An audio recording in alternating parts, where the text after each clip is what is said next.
Organic compound की जब हम स्टडी करते हैं तो उसमें बीच में एक टॉपिक आता है होमोलॉगस सीरीज। अब ये होमोलॉगस सीरीज क्या है? होमोलॉगस सीरीज में हम ऑर्गेनिक कंपाउंड्स को अरेंज करते हैं, एक के नीचे एक लिख करके ग्रुप बनाते हैं।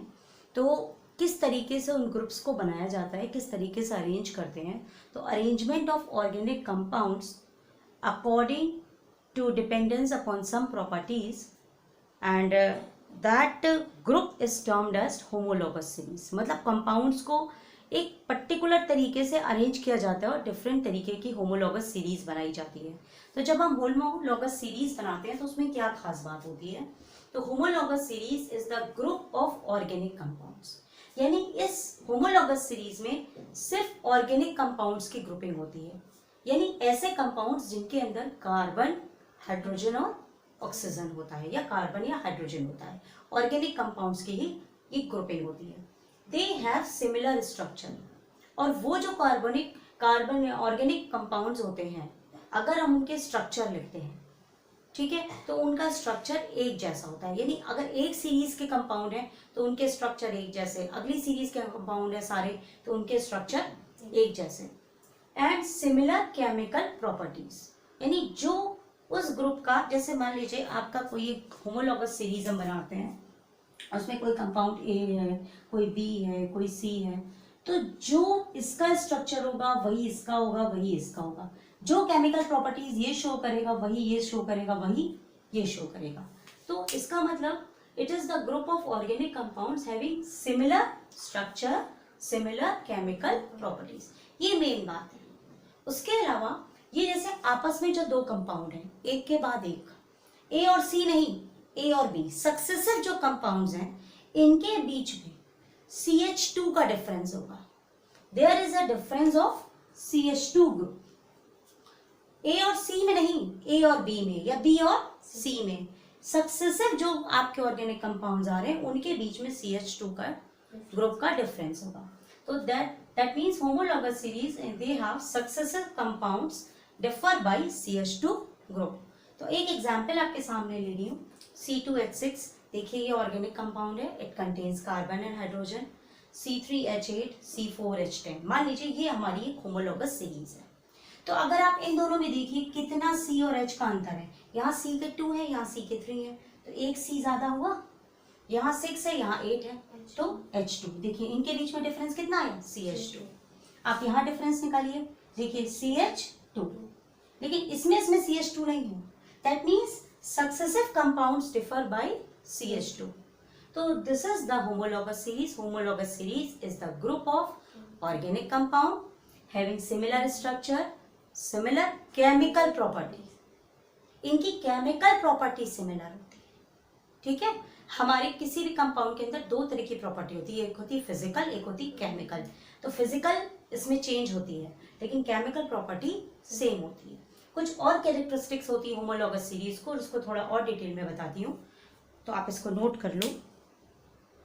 Now some properties, some features of the homologous series, that is the compound which belong to same homologous series. What are the properties they have? They have the same general formula.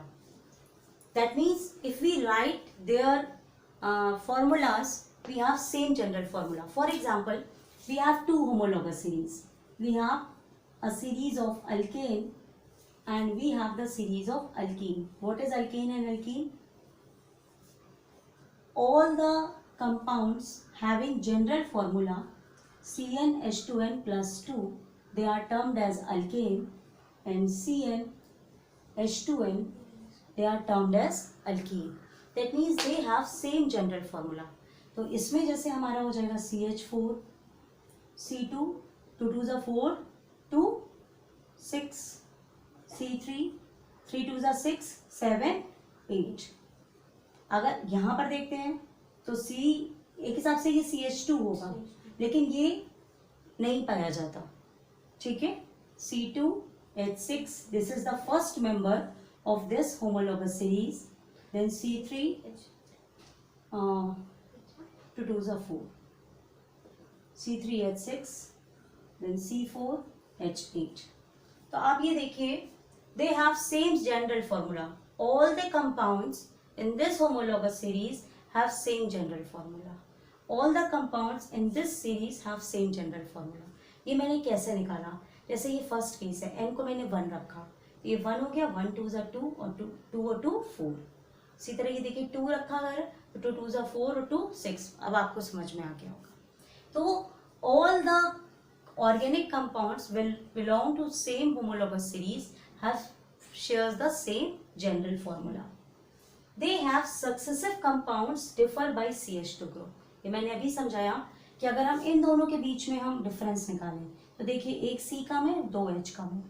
अगर हम यहाँ पर भी देखते हैं successive difference, देखिए एक C कम है और 6 - 4 2.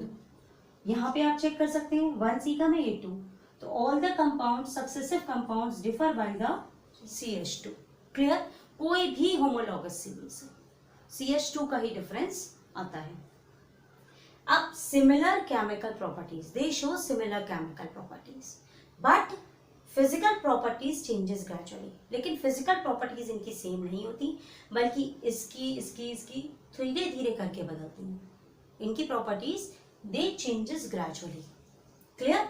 यानी चेंज होती है, फिजिकल प्रॉपर्टी चेंज होती है और केमिकल प्रॉपर्टी सेम होती है. कैसे याद करोगे? सी से केमिस्ट्री होता है, सी से केमिकल प्रॉपर्टीज, और पी से कोई रिलेशनशिप नहीं है, तो फिजिकल प्रॉपर्टी चेंज होती है.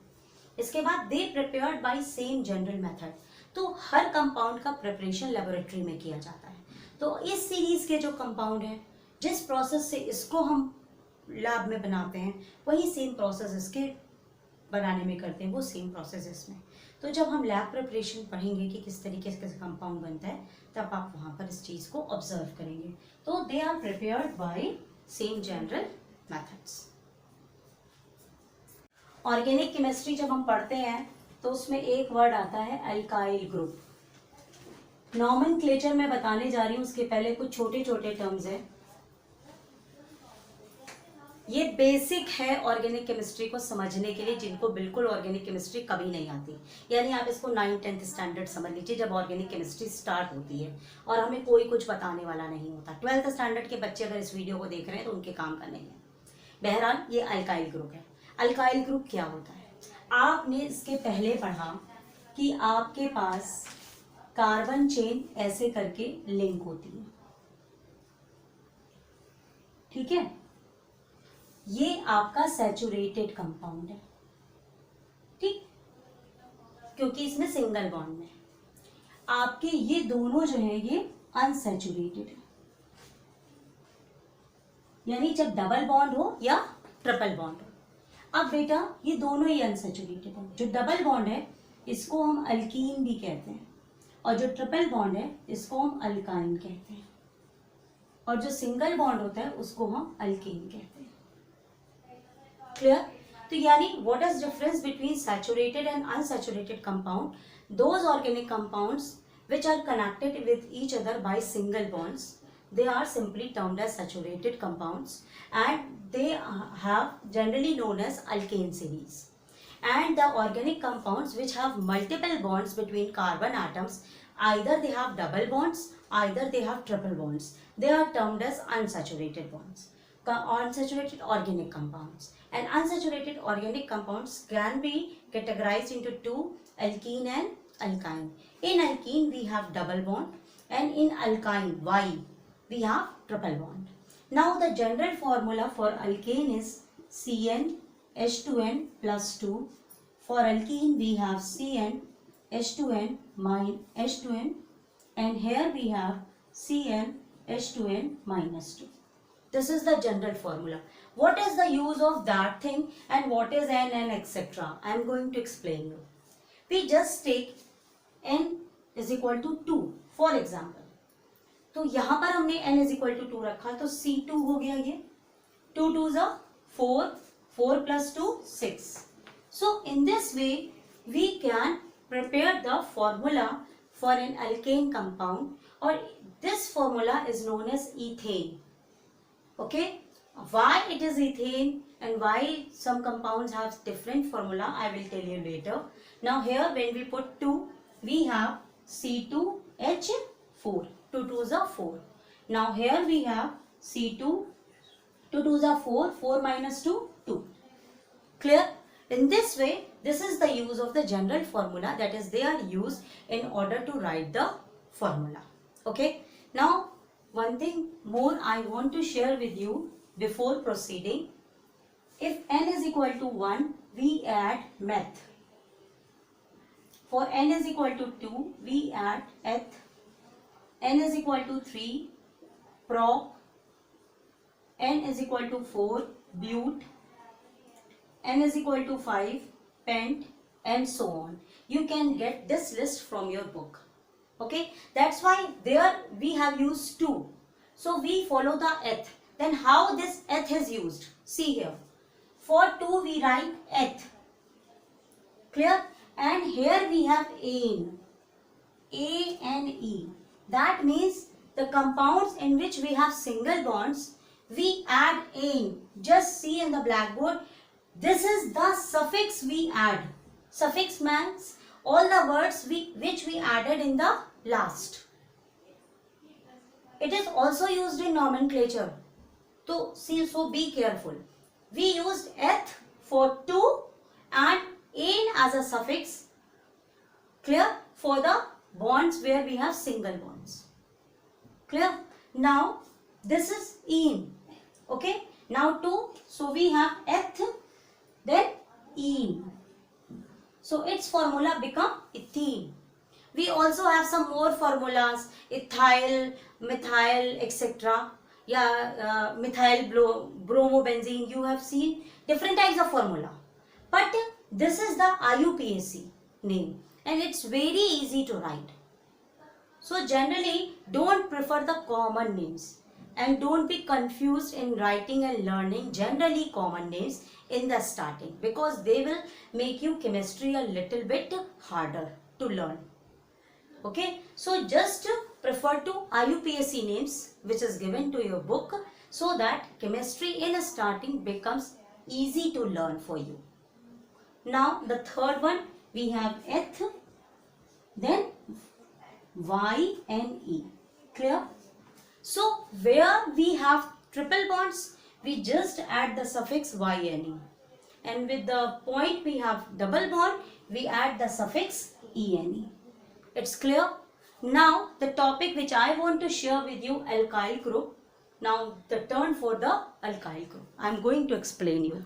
Come to the topic alkyl group. For alkyl group, we don't use alkene and alkyne. We always prefer the group alkane. From alkane group, we got alkyl groups. One thing you note. That means removal of one hydrogen gives you alkyl group. For example, in alkane we have CH4, first one. Clear? This is known as methane because it has one carbon atom. See, the meth and alkane to methane, its name is what? Methane. Clear? If you want to know what is its structure formula, then see here. It is C, we write C, H4, H and H, CH4. This is the structural formula. This is the molecular formula. And removal of one hydrogen atom. It gives you what? CH3. Okay. Why I make it dash? Because carbon always have 4 valency and it is not filled, so I just put the dash. Clear? Now this is the alkyl group. And generally in chemistry in higher classes, when you write the alkyl group, we use the symbol R for that.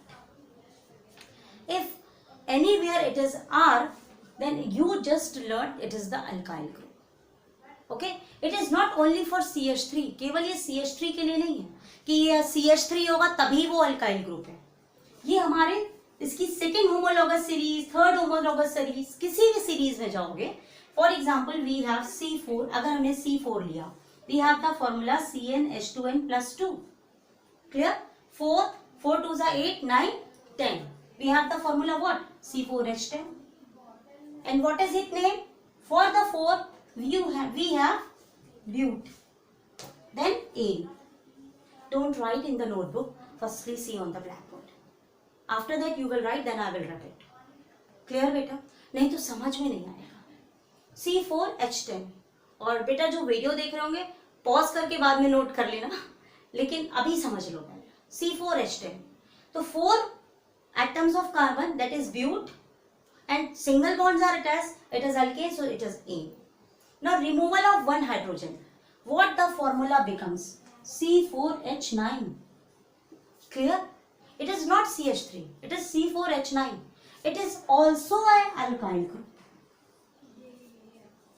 Because only one hydrogen atom is less for the alkane group. Clear?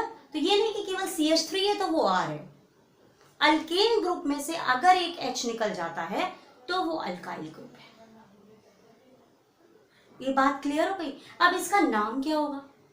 ये आपका butane है तो आपने यहां लिखा ब्यूट, क्योंकि ये carbon के 4 है. और अल्काइल में अगर आप देखिए ये, तो पीछे क्या लिखा है? YL. तो it's name is butyl. Easy. It's name is methyl. Okay? Now I am moving to next concept, functional group.